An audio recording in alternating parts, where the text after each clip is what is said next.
Kembali dengan kajian-kajian untuk menjatuhkan UMNO serta menipu rakyat, Ahli Parlimen Pekan Datuk Seri Najib Razak menyifatkan Rafizi Rabli adalah orang songsang yang tak faham dasar ekonomi dan fiskal apabila Rafizi menyatakan subsidi dihapuskan ketika menjadi Perdana Menteri. Ya, saya potong subsidi pukal untuk beralih ke subsidi bersasar seperti minyak masak berpaket sebab subsidi pukal lebih memanfaatkan orang kaya dan penyelundup yang akhirnya memanfaatkan rakyat di negara-negara jiran. Ya, antara akibatnya ialah defisit kerajaan serta nisbah hutang negara turun 9 tahun berturut. Tapi penjimatan darinya dialih terus kepada pemberian wang tunai dalam pelbagai skim seperti bantuan sekolah, pemansuhan yuran sekolah, bantuan berim, kad siswa yang tidak pernah wujud sebelum saya menjadi Perdana Menteri. Supaya rakyat boleh pilih di mana mereka mahu belanjakan bantuan ini dan bukan dipaksa menerima subsidi pukal, jelas Najib Razak menerusi posting di Facebooknya.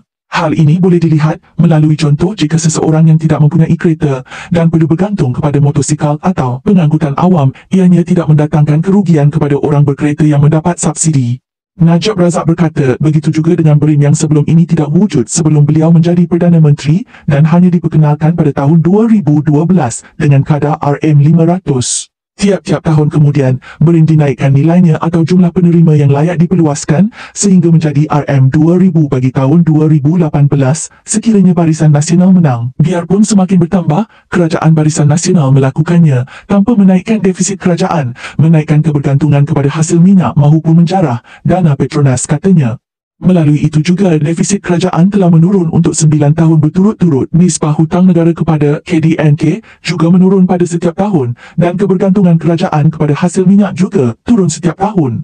Dalam masa yang sama, kata Najib Razak lagi, rizab bersih Petronas meningkat dari RM30 bilion ke RM176 bilion pada bulan Mei 2018, iaitu sebelum pilihan raya umum ke-14, dan nilai bayaran berim pula naik sehingga 4 kali ganda dari RM500 pada tahun 2012 ke RM2000 untuk tahun 2018 dalam tempoh masa 6 tahun.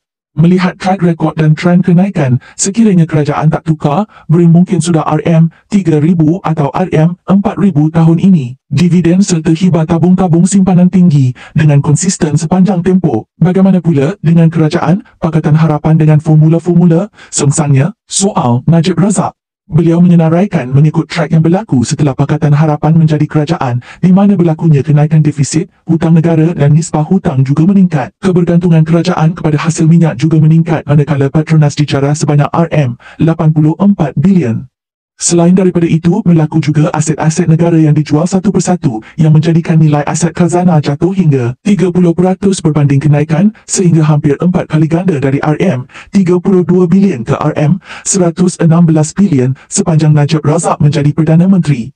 Ekonomi laju merudum, dividen dan hibah menjunam, formula tak boleh pakai, pelbagai bantuan lain dimansuhkan, tekan Najib Razak lagi.